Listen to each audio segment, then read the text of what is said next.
ఇది ఆన్ చేయ ఒకసారి. Audibility check. Recording in progress.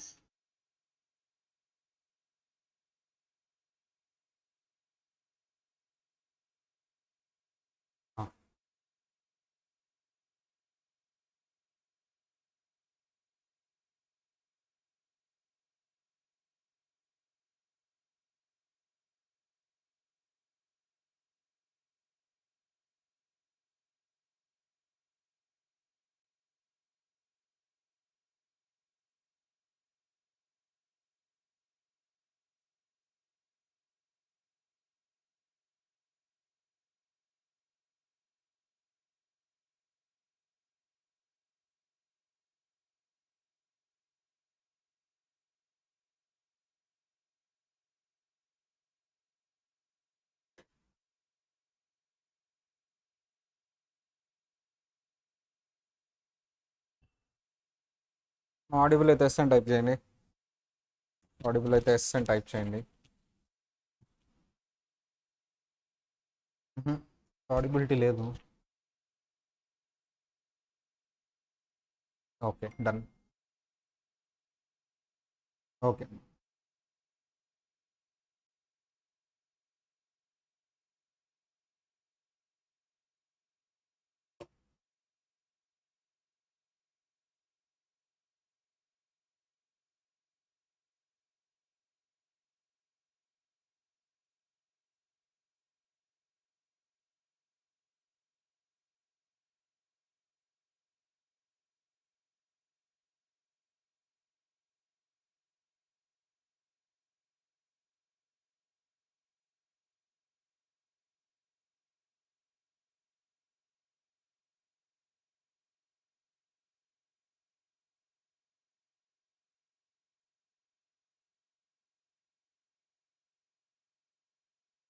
అయిందా? స్క్రీన్ షేర్ అయిందా? Okay, right. మా charging section. First section number 1 ఏం చెప్పుకున్నాం మనం? సెక్షన్ నెంబర్ 1 యాక్ట్ని ఎలా పిలుస్తారు, ఎవరికి applicable, to whom it is applicable, and from which date it is applicable. ఈ యాక్ట్ని ఏమని పిలుస్తారమ్మా? Income tax act 1961. To whom it is applicable? Whole India. From which date? 1st April 1962. సరే సార్, ఈ యాక్ట్ని ఇలా పిలుస్తారు, హోల్ ఇండియాకి అప్లై అవుతుంది, 1st April 1962 నుంచి అప్లై అవుతుంది. ఇప్పుడు చూడకుండా ఎవరిని అడిగితే వాళ్ళు చెప్పాలమ్మా. ఇండియా అంటే ఏమేమి వస్తుంది? ఒక్క నిమిషం. ఎవరైనా ఇండియా అంటే ఏమేమి వస్తాయి? నేను ఇప్పుడు కొంతమంది పేర్లు పిలుస్తానమ్మా, మ్యాక్సిమం వాళ్ళు మాట్లాడరు. వాళ్ళందరిని ఏం చేస్తానంటే, నేను అసలు నాకు మీరెవరో తెలీదు అంటున్నా ఎప్పుడైనా వచ్చినా. అట్లీస్ట్ నువ్వు ఆన్లైన్ కోచింగ్ తీసుకుంటున్నప్పుడు పాస్ అవ్వాలి అంటే మినిమం బేసిక్ రిక్వైర్మెంట్ ఏంటి అంటే, సార్ పిలిచినప్పుడు పలకడం.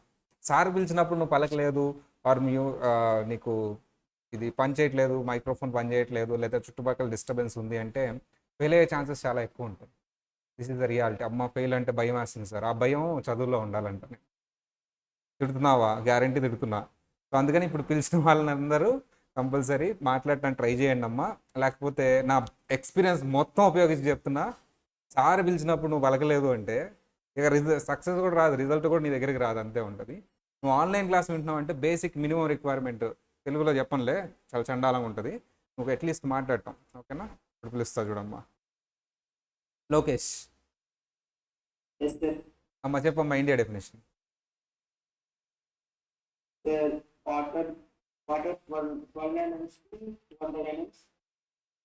వాటర్ ఎక్కడి నుంచి?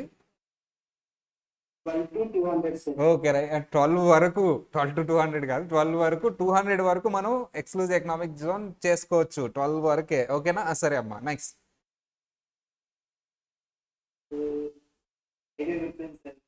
10 times imposition. Okay, done.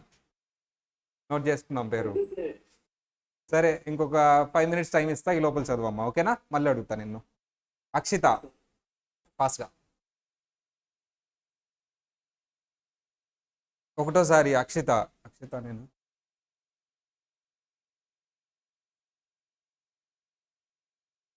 Akshita. ఏమమ్మా ఎన్నిసార్లు పిలవాలి చెప్పమ్మా ఇండియా డెఫినేషన్. భయమే లేదు అంటే మళ్ళీ మ్యూట్ చేసింది. మైక్రోఫోన్ పని చేయట్లేదు అన్నీ చెప్పకూడదు నాకు. నేను ముందే చెప్పా ఫస్ట్ క్లాస్లోనే. పలికితే పాస్ అన్నారు కాబట్టి పలికారా? పాస్ చెప్పాలి అక్షిత. గుర్తుపెట్టుకుంటా నేను రెస్పాండ్ అవ్వకపోతే. సరే మా అక్షిత మైక్రోఫోన్ సెట్ చేసుకుంటేనే ఆన్లైన్ క్లాస్కి రామ్మా, లేకపోతే రావద్దు. రికార్డింగ్ విను, ఓకేనా? అనుదీప్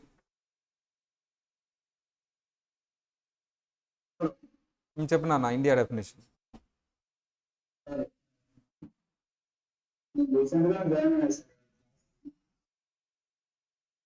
ముందు క్లాసులు ఇచ్చారు కదా చూడమని. ఇక్కడ వాయిస్ విన్నట్టుంది కదా. ఓకే వినపడుతుంది వాయిస్. లాస్ట్ క్లాస్ నిన్న నిన్న క్లాస్ అటెండ్ అవ్వలేదా? ఏమమ్మా ఉమ్. ఎందుకు అర్థం కాదు కదా, అర్థం అవుతుందా మరి ఇండియా అంటే ముందు క్లాసులు చూడండి అంటావు. సరే ఎందుకు లేట్గా జాయిన్ అయ్యావు?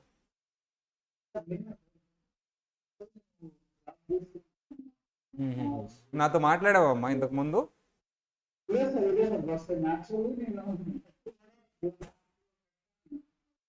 ఓకే ఒకసారి నా నెంబర్ తీసుకోమ్మా. మన స్టాఫ్ దగ్గర నా నెంబర్ తీసుకొని క్లాస్ అవ్వగానే ఫోన్ చేయి, నేను గైడెన్స్ ఇస్తా, ఓకేనా? ఎలా చదవాలి ఏంటి. అక్షిత కూడా మాట్లాడాలి. సరే ఈ పేరేంటమ్మా? అక్షిత అమ్మా చెప్పండి. ఓకే ఓకే ఓకే మరి ఎట్లా చూడాలి కదా అమ్మా, half an hour 1 hour class night out చేయాలి. ఓకే కాదు, ప్రామిస్ చేయాలి ఇంకా. అప్పుడే అవుతుంది ఈ కోర్సు. అప్పుడే ఫస్ట్ రోజే స్ట్రిక్ట్గా ఉన్నాడేంటి సార్ అనుకోవద్దమ్మా. We have to, because I need result, ఓకేనా? మరి ఎప్పుడు కంప్లీట్ చేస్తావమ్మా 3 క్లాసెస్? రేపటికి చేసేస్తావా ఇండియా డెఫినేషన్ అవన్నీ? Done. ఎప్పుడు పిలిచినా నువ్వు మ్యూట్ చేసి మాట్లాడాలి, ఓకేనా?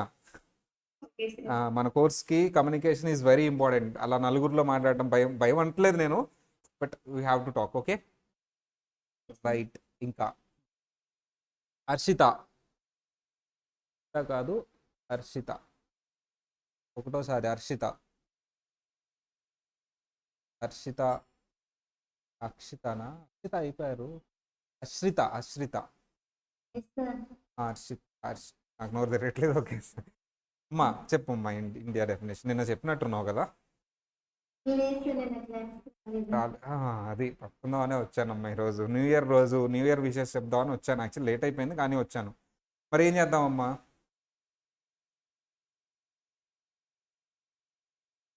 మ్హూ. రేపు చూస్తావా పోనీ? ఇండియా ఇంక్లూడ్స్ చెప్పాలా సెక్షన్ 2? అంతే చెప్తాను సార్. చెప్పమ్మా. Land mass, correct water ways up to nautical miles, correct 200 nautical, seabed, soil and airspace, continental shelf, economic zones. Correct. Lokesh అంటున్నాడు నువ్వు చూసి చెప్పావని. లేదు సార్, నేను యూట్యూబ్ పోస్ట్ చేసిన క్లాస్. ఓకే చూసావమ్మా, ఇప్పుడు లోకేష్ చెప్తాడు అట్లయితే. కరెక్టే లోకేష్. చెప్పు నాన్న ఇండియా డెఫినేషన్. సరే మరి ఏం చేద్దాం? మా రికార్డ్ అయింది, ఓకేనా? ధరణి ధరణి సరేనమ్మా. లోకేష్ ధరణి చెప్పమ్మా.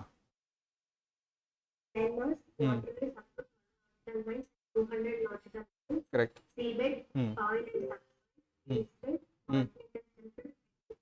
Exclusive economic zones. క్వశ్చన్ ఇచ్చినప్పుడు ఒక్కటి మిస్ చేసినా మొత్తం కొట్టేస్తాడమ్మా. ఇండియా డెఫినేషన్ నువ్వు అన్నీ రాసావు, ఎక్స్క్లూజివ్ ఎకనామిక్ జోన్ రాయటం మర్చిపోయావు. నువ్వేమనుకుంటావు సగం రాశాను కదా మార్క్స్ వస్తాయి కదా అనుకుంటావు. వాడు మొత్తం కొట్టేస్తాడు, 0 మార్క్స్ వేస్తాడు. డెఫినేషన్ ఎప్పుడు కంప్లీట్గా రాయాలి.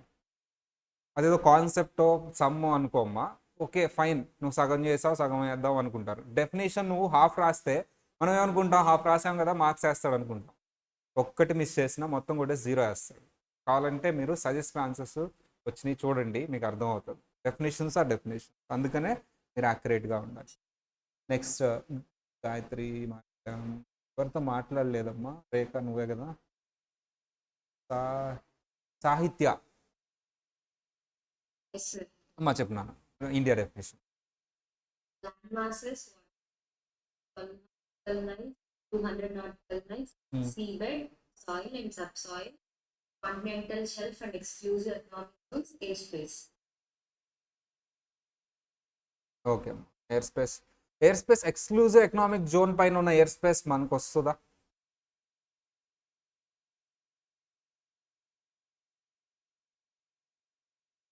మా ఎక్స్క్లూజివ్ ఎకనామిక్ జోన్ పైన ఉన్న ఎయిర్ స్పేస్ మనకు వస్తుందా? వాళ్ళని అడిగింది, తెలీదా? ఎవరైనా చెప్పొచ్చు, వస్తుందా?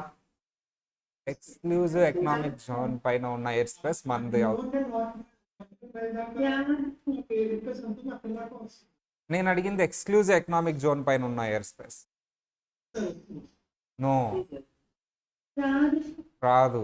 12 నాటికల్ మైల్స్ వరకు ఉన్న ఎయిర్ స్పేసే వస్తుంది. ఎక్స్క్లూజివ్ ఎకనామిక్ జోన్ అని నువ్వు స్పెసిఫిక్గా అంటున్నావు అంటే అది out side the 12 nautical miles ఉంటుంది. 200 నాటికల్ మైల్స్ వరకు నువ్వు క్లెయిమ్ చేసుకుంటే ఉన్నదే ఎక్స్క్లూజివ్ ఎకనామిక్ జోన్. దానిపైన ఉన్న ఎయిర్ స్పేస్ మంది కాదు. 12 నాటికల్ మైల్స్ వరకు ఉన్న ఎయిర్ స్పేసే మంది. స్పెసిఫిక్గా నువ్వు మాట్లాడుతున్నావు ఎక్స్క్లూజివ్ ఎకనామిక్ జోన్ అని, దానిపైన ఉన్న ఎయిర్ స్పేస్ మంది కాదు. అంటే దేనిపైన ఉన్న ఎయిర్ స్పేస్ మాత్రమే మనకు వస్తుంది? Land mass up to 12 nautical miles, water ways పైన ఉన్న ఎయిర్ స్పేస్ ఇదే. So what about this exclusive economic zone sir? Exclusive economic zone అనేది 12 నాటికల్ మైల్స్ తర్వాత ఉన్నది. దాన్ని క్లెయిమ్ చేసుకుంటాం మనం. ఇందులో మాకు ఉంది, మేము ఐడెంటిఫై చేస్తాం ఆయిల్ ఓరు, మేము క్లెయిమ్ చేసుకుంటున్నాం ఇది మా ఎక్స్క్లూజివ్ ఎకనామిక్ జోన్, వేరే వాళ్ళకి రైట్ లేదు అని. Actually up to 200 nautical miles నువ్వు అది చేయగలవు, 12 నుంచి 200 వరకు. 200 దాటిన తర్వాత అది కూడా చేయలేవు నువ్వు. అంటే ఇప్పుడు ఎక్స్క్లూజివ్ ఎకనామిక్ జోన్ పైన, ఇదిగో నేను డయాగ్రామ్ వేసాను కదా లాస్ట్ క్లాస్లో, క్లాస్ జాగ్రత్తగా వినాలి, అందుకనే అర్థమైందా? అలాంటివి అడుగుతాడు క్వశ్చన్స్. సరే అంటే ఇప్పుడు ఎక్స్క్లూజివ్ ఎకనామిక్ జోన్ ఎక్కడుందో చూడమ్మా, అక్కడ లేదా ఈజెడ్ డయాగ్రామ్ షేర్ అవ్వలేదా? వీళ్ళందరూ స్క్రీన్ షేర్, వీళ్ళందరూ అయిందన్నారు.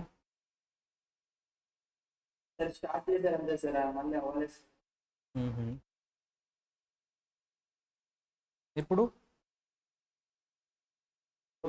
ఓకేనా? రైట్. మరి చూడండి డయాగ్రామ్ చూడండి, 12 నాటికల్ మైల్స్ తర్వాత ఒక గీత గీసాను, దాని తర్వాత నుంచి 200 nautical miles up to that నువ్వు క్లెయిమ్ చేసుకోవచ్చు. ఈజెడ్ అని రాసాం చూడండి అక్కడ. ఈజెడ్ ఫుల్ ఫామ్ ఏంటి చెప్పాలి? EZ whatever the airspace above is not India. Airspace not India sir. ఇక్కడ ఎయిర్ స్పేస్ అబోవ్ ఇండియానే, ల్యాండ్ మాస్ మీద ఇండియానే, ఇవన్నీ ఇండియానే. ఓకేనా? అలాంటి టిపికల్ క్వశ్చన్స్ కూడా మనం ప్రిపేర్ అయ్యి ఉండాలి సార్. మిగతా వాళ్ళని కూడా నేను ఎప్పుడైనా సరే అడగచ్చు, ఇంకొకరిని అడుగుతాం. చక్రవర్తి, చక్రవర్తి ఎవరెవరమ్మా పేరు? వసంత, అడుగుదాం, చక్రవర్తితో మాట్లాడదాం. వచ్చారు చక్రవర్తి. నన్ను చెప్పమ్మా ఇండియా డెఫినేషన్. ఓకే.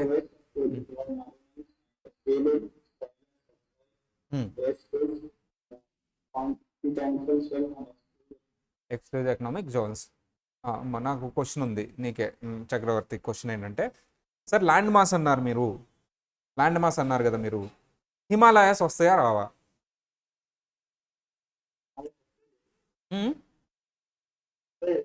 హిమాలయాస్ వస్తాయి. హిమాలయాస్ మనయేనమ్మా. జమ్మూ అండ్ కాశ్మీర్ వస్తుందా రాదా? వస్తుందా? నేపాల్ వస్తుందా రాదా? బంగ్లాదేశ్ వస్తుందా రాదా? మయన్మార్ రాదు. సీ పోర్ట్ ఉందమ్మా. ఎక్కడ అంటే నేను ఇక్కడ ఒక గుజరాత్ దగ్గర ఒక సీ పోర్ట్ కన్స్ట్రక్ట్ చేశాను. ఆ సీ పోర్ట్ వస్తుందా రాదా? That is not land mass right. కానీ ఇండియాలో వస్తుందా రాదా సీ పోర్ట్? వస్తుంది. సీ బెడ్ కూడా వస్తుంది కదా, దట్ బిలాంగ్స్ సీ బెడ్ కానీ అలాంటిది కానీ సీ పోర్ట్ కానీ వస్తుంది. Okay right. Last and final Vasant. Vasant చెప్పమ్మా India definition. Land mass. Okay.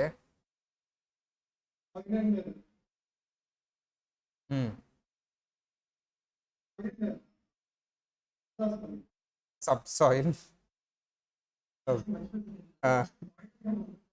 Subsoil. Okay. Next.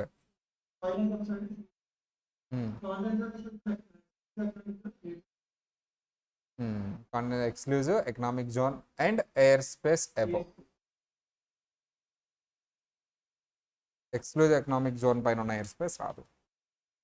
సరే, సెక్షన్ 4 ఛార్జింగ్ సెక్షన్ మనం డెఫినేషన్ చెప్తున్నాం అమ్మా. Total income. ఇన్కమ్ అంటే ఏంటి అనేది మనకు సెకండ్ చాప్టర్లో క్లారిటీ వస్తుంది. ప్రస్తుతానికి కొంత చెప్తాను. Of every person. పర్సన్ అంటే కూడా ఈ చాప్టర్లోనే వస్తుంది. అసలు ఎవరెవరు వస్తారు, అప్పుడే పుట్టిన పిల్లలు వస్తారా రారా, ఒక యానిమల్ ఉంది సార్ అది కూడా ఎర్న్ చేస్తుంది, అవి వస్తాయా రావా, ఒక కంపెనీ ఉంది అది వస్తుందా రాదా, ఇలాంటివన్నీ పర్సన్ దగ్గర డిస్కస్ చేస్తాం. మన ప్రీవియస్ ఇయర్ ఏంటి, అసెస్మెంట్ ఇయర్ ఏంటి. ఆల్రెడీ నేను చెప్పినట్లుగా ఇన్కమ్ ట్యాక్స్ అంతా ఇయర్లీ బేసెస్లో రన్ అవుతూ ఉంటుంది. అది ప్రీవియస్ ఇయర్ ఏంటి, అసెస్మెంట్ ఇయర్ ఏంటి, what is the difference between financial year and previous year, what is the difference between financial year and assessment year, and what is the difference between previous year and assessment year, ఇవన్నీ కూడా మనం చెప్పుకుంటాం. ప్రస్తుతానికి income గురించి మాట్లాడదాం ఈ రోజు క్లాస్లో. మీరు అందరూ పార్టిసిపేట్ చేయాలి. ఇన్కమ్ గురించి మాట్లాడదాం. నేను ఒక స్టోరీ చెప్తాను, అది ఇన్కమా కాదా చెప్పండి చాలు. అంటే ఇన్కమ్ అంటున్నారంటే ఇన్కమ్ ట్యాక్స్ వస్తుంది. సరే, ఒక హౌస్ ఉందమ్మా. This is the house here. Old ప్యాటర్న్లో ఉంటుంది. ఇక్కడ కాంపౌండ్ వాల్ ఉంటుంది, చక్కగా కాంపౌండ్ వాల్ ఉంది. ఇది రోడ్డు. ఓకేనా, రోడ్డు. ఇక్కడ ఒక అతను, ఒక ఓల్డ్ పర్సన్ చక్కగా అతను బాల్కనీలో చైర్ వేసుకుని కూర్చున్నాడు. ప్రతిదీ డయాగ్రామ్స్ వేసి చెప్తానమ్మా, బాగుంటాయి డయాగ్రామ్స్. ఇతని పక్కన ఒక బ్యాగ్ ఉంది. బ్యాగ్లో 1 CR ఉంది. 1 CR అంటే 1 crore. ఇతను బ్యాగ్ వేసుకుని కూర్చున్నాడు అమ్మా, ఇట్లా ఓల్డ్ పర్సన్ అనమాట. అక్కడ నుంచి ఎవరో ఒక అతను, ఇతని పేరు ఏ, ఆ ముసలాయన పేరు ఏ అమ్మ. అక్కడ ఒక అతను ఎవరో వెళ్తూ ఉన్నారు రోడ్డు మీద. గుడ్ మార్నింగ్ అన్నాడు ముసలాయన్ని. నేను కూడా గుడ్ మార్నింగ్ చెప్పి ఇట్రా అన్నాడు. ఇతని పేరు బి అమ్మ. నేను చూస్తుంటే మా అబ్బాయి గుర్తు వస్తున్నాడు, చనిపోయిన మా అబ్బాయి గుర్తు వస్తున్నాడు అని చెప్పేసి 1 crore బ్యాగ్ ఏదైతే ఉందో, so what is this 1 crore, already tax pay చేశాడు ఇతను. ఎవరు, ఏ అనే అతను ఆల్రెడీ ట్యాక్స్ పే చేశాడు. ఆ బ్యాగ్ కాస్త బీకి ఇచ్చేశాడు. ఇప్పుడు ఆ బ్యాగ్ ఎవరి దగ్గరకు వచ్చింది, బి దగ్గరకు వచ్చింది. బీకి అది ఇన్కమ్ అవుతుందా లేదా అని డిసైడ్. ఒకవేళ ఇన్కమ్ అవుతుందంటే ట్యాక్స్ కట్టాలి కంపల్సరీ. బీకి అది ఇన్కమ్ అవుతుందా లేదా, ఎవరు ఆన్సర్ వాళ్ళు చెప్పండి. ట్యాక్స్ కట్టాలా లేదా బి, నో. ఇంకా ఎవరు ఆన్సర్ వాళ్ళు చెప్పాలి. అందరు నో. టైప్ కూడా చేయొచ్చమ్మా, లేదా అన్మ్యూట్ చేసి చెప్పొచ్చు. మీరు ఎప్పుడైతే క్లాస్లో బాగా రెస్పాండ్ అవుతారో మీకు పాస్ అయ్యే ఛాన్సెస్ ఎక్కువ ఉంటాయి. ఎప్పుడైతే తక్కువ రెస్పాండ్ అవుతారో మీరు పాస్ అయ్యే ఛాన్సెస్ తక్కువ ఉంటాయి. మీ ఇష్టం, మీరు స్టాప్ అనుకుంటారో లేకపోతే ఏమనుకుంటారో మీ ఇష్టం. మరి మీరు రెస్పాండ్ అవ్వాలి. చెప్పండి అమ్మా, బీకి అది ఇన్కమ్ ట్యాక్స్ వస్తుందా రాదా. ఇన్కమ్ అయితే ఇన్కమ్ ట్యాక్స్ వస్తుంది. ఒకళ్ళు చెప్పారు నో, రెస్పాండ్ అవుతున్నారు, పాస్ అవుతారు ఇల్లు. ఇంకా అది ఇన్కమ్ అయితే కాదు సార్, ఎందుకంటే ఓన్లీ దగ్గర నుండి రిసీవ్. ఓకే, అదే అమ్మా, నేను ఒకసారి రిపీట్ చేస్తాను చెప్పి. అమ్మా, మంత్లీ రెగ్యులర్గా వచ్చేదాన్నే ఇన్కమ్ అంటారు సార్. అది ఒకళ్ళ దగ్గర నుంచి ఫ్రీగా వచ్చింది కాబట్టి గిఫ్ట్ అంటారు, కాబట్టి అది ఇన్కమ్ కాదు, ట్యాక్స్ ఉండదు అంటున్నారు. నెక్స్ట్, మంచిగా చెప్పారమ్మా. ఆన్సర్ చెప్పడంతో పాటు వాళ్ళు ఎందుకు అది అలా అన్నారు ఇన్కమ్ కాదని ఎక్స్ప్లెనేషన్ కూడా ఇచ్చారు. బాగుంది, అలా చెప్పాలి. సరే, అది తప్ప రైటా అదర్ థింగ్ అమ్మా. అలా ఒకటి చెప్పగలుగుతున్నారంటేనే ఇక మీరు సక్సెస్ అయిపోయినట్టే లైఫ్లో. అంతే కదమ్మా, మనం ఏదైతే అనుకుంటున్నామో అది ఎక్స్ప్రెస్ చేయగలుగుతున్నాం అంటే అది సక్సెస్ అయినట్టే. ఇంకా లోకేష్ ఏమైపోయాడో, వసంత్ ఏమైపోయాడో ఇంక చెప్పమ్మా. ఇన్కమ్ ట్యాక్స్ అంటారు ఎందుకు,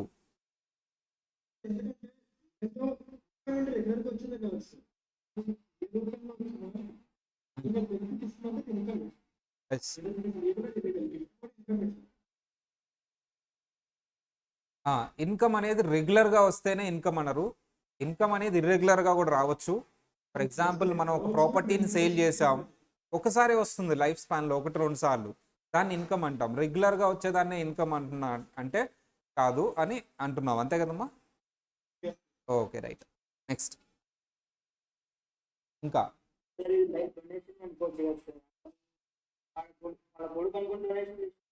అంటే నీ ఆన్సర్ ఏంటమ్మా? అంటే అది ఇన్కమ్మా ట్యాక్సిబుల్ కాదా నీ ఆన్సర్? ఆ తర్వాత no, okay, no, not taxable. అది ఇన్కమ్ కాదంటావు. ఎందుకు ఇన్కమ్ కాదు చెప్పమ్మా. Hmm.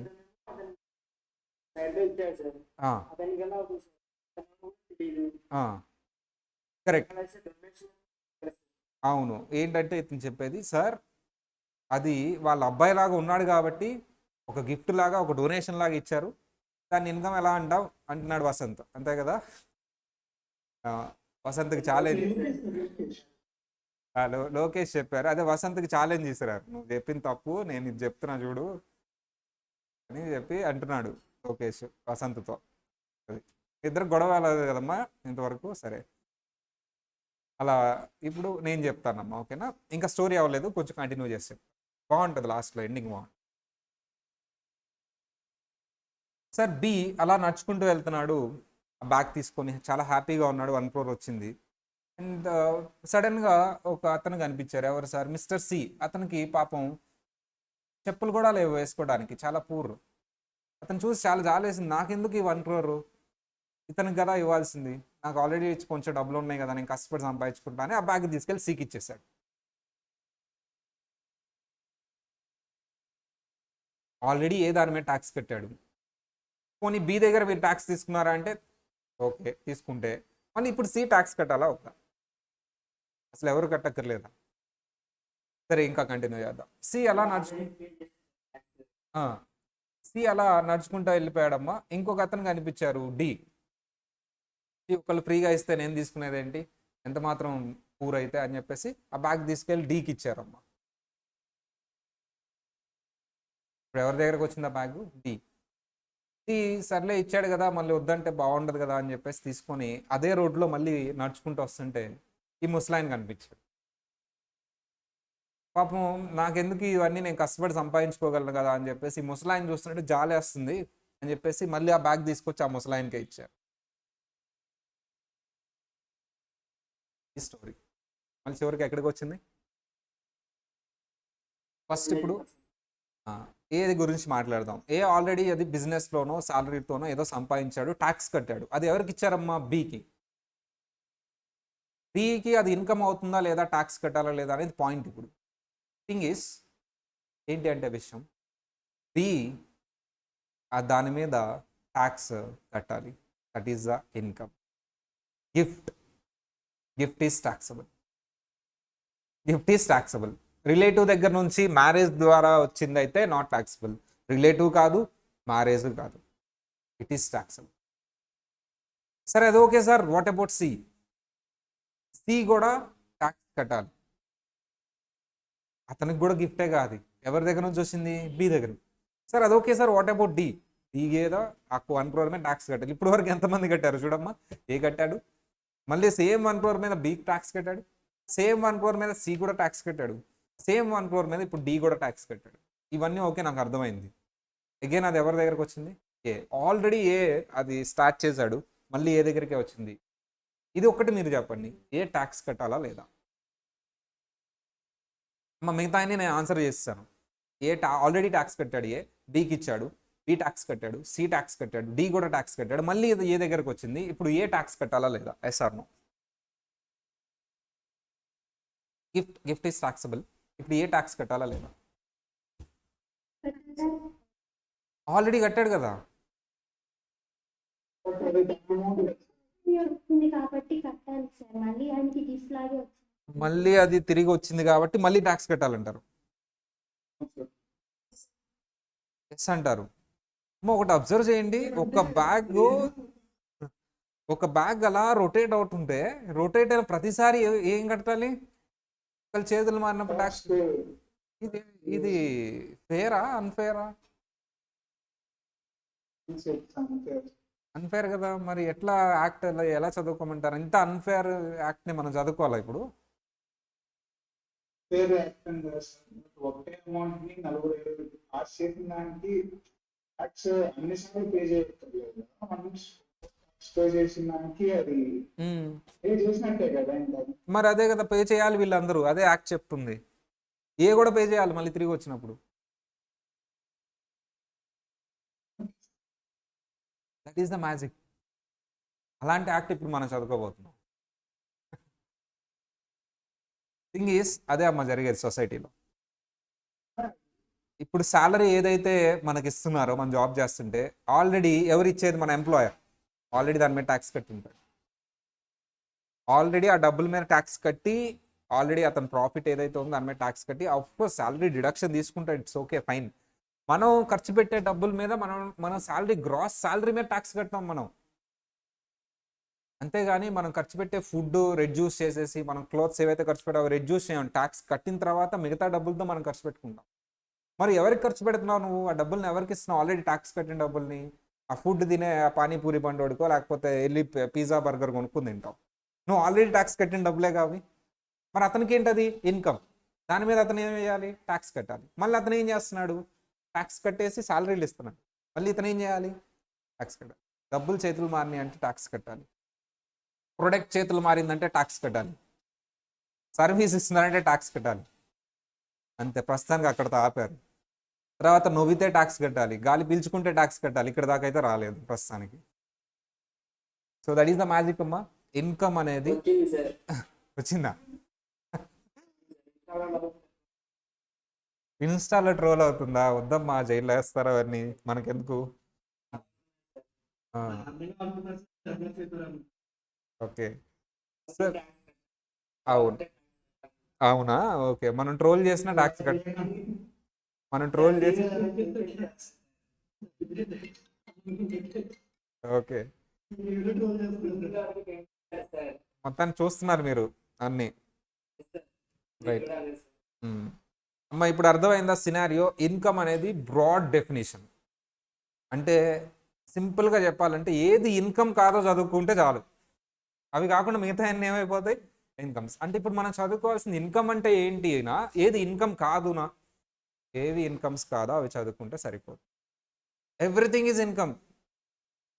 ఏది ఇన్కమ్ కాదో చదువుకోండి సరిపోతుంది. It's a broader definition. ఇప్పుడు నేను చెప్పబోయే టాపిక్ ఏంటి సార్ అంటే, what is not the income. క్లియర్గా చెప్పారు సార్. ఇన్కమ్ డెఫినేషన్ తెలుసుకోవాలంటే నువ్వు first every receipt is the income. ఏమన్నారమ్మా? Every receipt is the income. అది ఏదైనా సరే, అది గిఫ్ట్ అవ్వచ్చు, శాలరీ అవ్వచ్చు, బిజినెస్ అవ్వచ్చు, ఏదైనా సరే నీకు డబ్బులు వచ్చినాయా, ఒక్కరి చేతిలోంచి ఇంకో చేతిలోకి డబ్బులు వచ్చినాయా, that is income. Every receipt is the income. Receipts two types ఉంటాయి. ఏంటమ్మా అవి? Capital receipt, revenue receipt. Capital receipt, revenue receipt. So I need, మీరు అలా ఆల్రెడీ అకౌంట్స్ స్టూడెంట్సే కదా, నాకు క్యాపిటల్ రిసీట్కి ఒక ఎగ్జాంపుల్ చెప్పండి, రెవెన్యూ రిసీట్కి ఒక ఎగ్జాంపుల్ చెప్పండి. చెప్పిన ఎగ్జాంపుల్ మళ్ళీ రిపీట్ చేయవద్దు. చెప్పండి. రెవెన్యూ రిసీట్కి ఒక ఎగ్జాంపుల్, క్యాపిటల్ రిసీట్కి. ఫస్ట్ రెవెన్యూ రిసీట్కి ఒక ఎగ్జాంపుల్ చెప్పండి. నన్ను అమ్మా. Rent received, salary received, commission received, agriculture income. Sir agriculture income మీద ట్యాక్స్ ఉంటుందా? నేను ట్యాక్స్ గురించి అడుగుతున్నానా, ఇన్కమ్ గురించి అడుగుతున్నానా? ఇన్కమ్. అగ్రికల్చర్ ఇన్కమ్ కానీ ఎగ్జామ్టెడ్. మరి ఇప్పుడు మనం ట్యాక్స్ గురించి మాట్లాడుకుంటున్నామా, ఇన్కమ్ గురించి మాట్లాడుకుంటున్నామా? Income. So every revenue receipt is income. Every revenue receipt is income unless it is exempted. అంటే ఏంటమ్మా? Unless it is exempted. అంటే ఏంటి సార్ అంటే, ఒకవేళ అది నేను ఎగ్జామ్ చేస్తే నువ్వు వదిలేసే, ఇన్కమ్ కింద చూపించవద్దు, ట్యాక్స్ వేయొద్దు. అలా ఏమన్నా ఎగ్జామ్ చేశారా సార్? చేశారు. అగ్రికల్చర్ ఇన్కమ్ అది రెవెన్యూ రిసీటే కానీ ఎగ్జామ్టెడ్. మిగతావన్నీ వచ్చేస్తాయి. నీకు అది రెవెన్యూ రిసీటా? Yes sir. ఎస్. ట్యాక్స్ అమ్మా. క్యాపిటల్ రిసీట్ అంటే ఏంటి సార్? క్యాపిటల్ రిసీట్ అంటే ఒక ల్యాండ్ కానీ బిల్డింగ్ కానీ సేల్ చేసావు, ఒక క్యాపిటల్ అసెట్ని సేల్ చేస్తే వచ్చేది క్యాపిటల్ రిసీట్. ల్యాండ్ కానీ బిల్డింగ్ కానీ సేల్ చేసావు, ఇలాంటివన్నీ. Sir every capital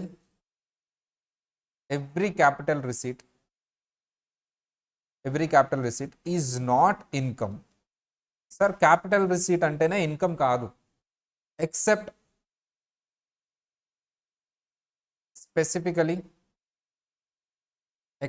specifically mention. అంటే ఏంటి సార్? స్పెసిఫిక్గా ఇది క్యాపిటల్ రిసీటే కానీ ట్యాక్స్ చేయండి అని యాక్ట్లో మెన్షన్ చేస్తేనే తీసుకోవాలి. అలా ఏమైనా తీసుకున్నారా సార్? ఎస్ తీసుకున్నారు. ఏంటి సార్ అది? Capital gain on sale of land and building, capital gain on sale of shares and securities. ఇలా కొన్ని క్యాపిటల్ అసెట్స్ సేల్ చేస్తే వచ్చే గెయిన్ని ట్యాక్స్ చేస్తున్నారు. నిజానికి అది ఇన్కమా? నో. కానీ ఎందుకు నువ్వు ఇన్కమ్ కింద తీసుకున్నావు? యాక్ట్లో చెప్పాడు కాబట్టి. మరి డిఫాల్ట్గా ఏది ఇన్కమ్ కింద తీసుకుంటావు? Revenue receipt. డిఫాల్ట్గా ఏది ఇన్కమ్ కింద తీసుకో? క్యాపిటల్ రిసీట్ని. రెవెన్యూ రిసీట్ ఇన్కమ్ అయినా సరే ఏవైనా ఇది తీసుకోవద్దు అని చెప్తే మాత్రం తీసుకోవద్దు. క్యాపిటల్ రిసీట్ ఇన్కమ్ కాదు, అయినా సరే ఎప్పుడు తీసుకుంటావు? యాక్ట్లో చెప్తే. అవి సార్ మరి క్యాపిటల్ రిసీట్కి ఏమేమి తీసుకోకూడదు? Not incomes. ఇవన్నీ నాట్ ఇన్కమ్స్ అమ్మా. ఇవి కాకుండా మిగతా ఇన్కమ్సే. ఏవేవి తీసుకోకూడదు? Not incomes capital receipt. First loan taken. మా లోన్ తీసుకుంటే నీకు డబ్బులు వస్తాయి, రిసీటే అది క్యాపిటల్ రిసీట్. మా లోన్ తీసుకుంటే నీకు డబ్బులు వస్తాయి, షేర్ క్యాపిటల్ ఇష్యూ చేస్తే నీకు డబ్బులు వస్తాయి, రిసీటే అది. డబ్బులు వస్తున్నాయి అంటేనే రిసీట్, కానీ అది క్యాపిటల్ రిసీట్. మన ఇన్కమా నాట్ ది ఇన్కమా? లోన్ తీసుకుంటే డబ్బులు వస్తున్నాయి కదా బ్యాంక్ అకౌంట్లోకి. ఇన్కమా నాట్ ది ఇన్కమా? Not the income. Sir next one, loan తీసుకుంటే మనకి ఇన్కమ్ కాదు. సార్ రిసీటా కాదా చెక్ చేసుకో ఫస్ట్. రిసీటే లోన్ అనేది డబ్బులు వస్తున్నాయి, లోన్ పెడితే డబ్బులు వస్తాయి కదా, కానీ అది ఇన్కమ్ కాదు ఎందుకంటే క్యాపిటల్ రిసీట్. సరే నెక్స్ట్ లయబిలిటీ. లయబిలిటీ అంటే షేర్ క్యాపిటల్. ఇప్పుడే చెప్పాను కదమ్మా, షేర్ క్యాపిటల్ కానీ అవన్నీ కానీ డబ్బులు వస్తాయి షేర్స్ ఇష్యూ చేసినప్పుడు. But that is not the income. అది ఇన్కమ్ కాదు, క్యాపిటల్ రిసీట్. నెక్స్ట్ సార్ ఒక అతను ఉన్నాడు, అతను కిడ్నీ సేల్ చేశాడు. ఎంతకు సేల్ చేశాడు సార్ కిడ్నీ? 25 lakhsకి సేల్ చేశాడు ఒక కిడ్నీ. 25 lakhs అతనికి డబ్బులు ఇచ్చారు. ఇప్పుడు ఇది ఇన్కమా కాదా? కిడ్నీ సేల్ చేశాడు 25 lakhsకి, 25 lakhs మనీ వచ్చినాయి, ఇది ఇన్కమా కాదా? Yes or no? Kidney sale చేశారు, 25 lakhs డబ్బులు వచ్చినాయి. నేను కాన్సెప్ట్ చెప్పేశానమ్మా. Every revenue receipt is income unless exempted. Agriculture income exempt చేశారు. Every capital receipt is not income unless specifically mention. అలా ఏమన్నా మెన్షన్ చేశారంటే capital gain, sale of building, sale of shares ఇవన్నీ. ఇప్పుడు ఇది ఇన్కమా కాదా? Yes or no? Kidney sale చేశారు, డబ్బులు వచ్చినాయి, ఇన్కమా కాదా? చెప్పండి, వెళ్ళిపోదాం. న్యూ ఇయర్ సెలబ్రేట్ చేసుకోవాలి కదా.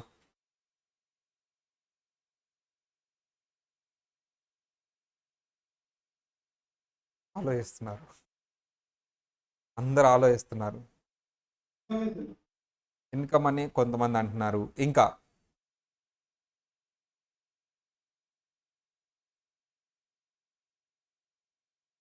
థింక్ చేస్తున్నారు. ఇన్కమే కిడ్నీ సేల్, ట్యాక్స్ కట్టాలి కిడ్నీ సేల్ చేస్తే. ఎందుకు ఇన్కమ్ కూడా చెప్పాలి.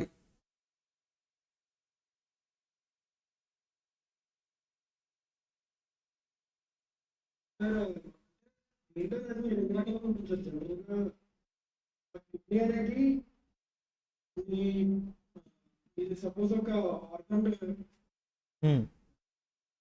ఆర్గనైజేషన్ అడ్వాన్స్ దగ్గర స్టార్ట్ అయితే జనరల్ గా అవుతుంది. అలా కాకుండా ఆర్గాన్ డొనేషన్ ఏం కాదమ్మా, సేల్ చేసాడు కిడ్నీ. ఆర్గాన్ డొనేషన్ కాదు, నార్మల్. అవునవును చేయట్లా, సేల్ చేశాడు, కమర్షియలే. Taxable. The thing is it is not the income because sale of personal effects or personal assets అంటే ఏంటమ్మా? కిడ్నీ, బ్లడ్, ఇవన్నీ ఐస్, ఇవి సేల్ చేస్తే అవి పర్సనల్ ఎఫెక్ట్స్ కాబట్టి అది నేను క్యాపిటల్ రిసీట్ కింద తీసుకుంటాను. It's not the income, it is not the revenue receipt. First of all capital receipt కింద వస్తుంది అది. క్యాపిటల్ రిసీట్స్ అన్ని ఇన్కమ్స్ కాదు. రిసీట్ అయినంత మాత్రాన అది ఇన్కమ్ కాదు. నువ్వు చెక్ చేయాల్సింది ఏంటి రిసీట్ అయినప్పుడు, ఇది రెవెన్యూ రిసీటా క్యాపిటల్ రిసీటా? రెవెన్యూ రిసీట్ అయితే ఇంకా ఆలోచించక్కర్లా, except agriculture income. Capital receipt అయితే ఆలోచించాలి, ఇది క్యాపిటల్ గెయిన్లో వస్తుందా రాదా, ఆ చాప్టర్ చదువుకున్నప్పుడు అర్థమవుతుంది మనకి. క్యాపిటల్ గెయిన్లో వస్తుంది, క్యాపిటల్ అసెట్, ఇది క్యాపిటల్ అసెట్ అయితే టాక్సబుల్. కిడ్నీ అనేది క్యాపిటల్ అసెట్లో రాదు. క్యాపిటల్ అసెట్లో వస్తేనే కదా taxable. Capital receipt, capital receipt ఎప్పుడు మాత్రమే టాక్సబుల్ అయింది, క్యాపిటల్ అసెట్లో వస్తే, క్యాపిటల్ గెయిన్లో వస్తే. కిడ్నీ క్యాపిటల్ గెయిన్లో రాదు. బిల్డింగ్ వస్తుందా, వస్తుంది. షేర్స్ వస్తాయా, వస్తాయి. కిడ్నీ వస్తుందా, రాదు. లోన్ వస్తుందా, రాదు. So loan, liability, personal effects ఏవైతే ఉన్నాయో అవి క్యాపిటల్ రిసీట్సే, అందుకని ఇన్కమ్ కాదు. మరి క్యాపిటల్ రిసీట్ అయ్యి ఇన్కమ్ అయ్యింది ఏది sir? Capital gain. Example sale of building, sale of land, sale of shares. ఇవి క్యాపిటల్ రిసీటే కానీ టాక్సబుల్. ఎందుకు? యాక్ట్లో స్పెసిఫిక్గా చెప్పాడు. అంటే క్యాపిటల్ రిసీట్లోకి వచ్చిన తర్వాత నువ్వు యాక్ట్లో చెప్పాడో లేదో చూసుకునే ట్యాక్స్ చేయాలి, ఆర్ ఇన్కమ్ అనాలి. కిడ్నీని చెప్పలేదు సార్, అందుకని ఇన్కమ్ కాదు. క్యాపిటల్ రిసీట్లో వస్తుంది, ఇన్కమ్ కాదు. క్యాపిటల్ రిసీట్లో వచ్చింది యాక్ట్లో చెప్తేనే ఇన్కమ్ అవుతుంది. అలా అంటే ఈరోజు క్లాస్లో మనం ఇన్కమ్ గురించి ఒక చిన్న క్లారిటీ తెచ్చుకుందాం అమ్మా. సో రేపు క్లాస్లో మనం చెప్పుకోబోయేది ఏంటి సార్ అంటే, ఒక అతను స్మగ్లింగ్ చేస్తున్నాడు, ఒక అతను కిడ్నాప్ చేస్తున్నాడు, ఒక అతను ప్రొఫెషనల్ కిల్లర్. వీళ్ళందరికీ ఒక్కొక్క కాంట్రాక్ట్ చేస్తే 1 crore నుంచి 2 crore వరకు వస్తాయి. స్మగ్లింగ్ చేసిన, ప్రొఫెషనల్ కిల్లర్ అయినా, లేకపోతే ఇంకొక అతను ఏంటమ్మా, ప్రొఫెషనల్ కిల్లర్, స్మగ్లింగ్, ఇంకోటి ఏమన్నాను నేను, కిడ్నాపర్ అయినా. ఒక్కొక్క కిడ్నాప్కి 1 crore 2 crore ఛార్జ్ చేస్తాడు. సంవత్సరానికి 2-3 చేసుకున్నా అయిపోద్ది. ఇప్పుడు ఇది రెవెన్యూ రిసీటే.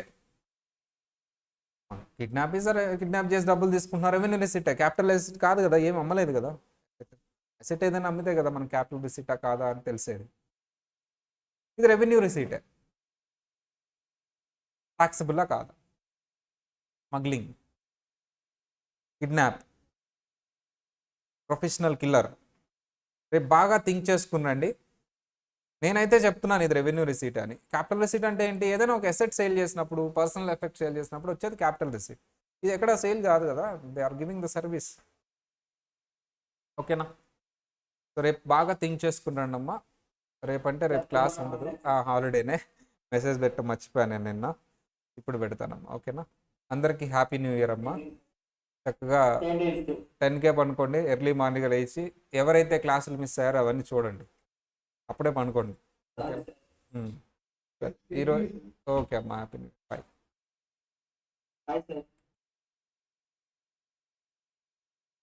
Recording.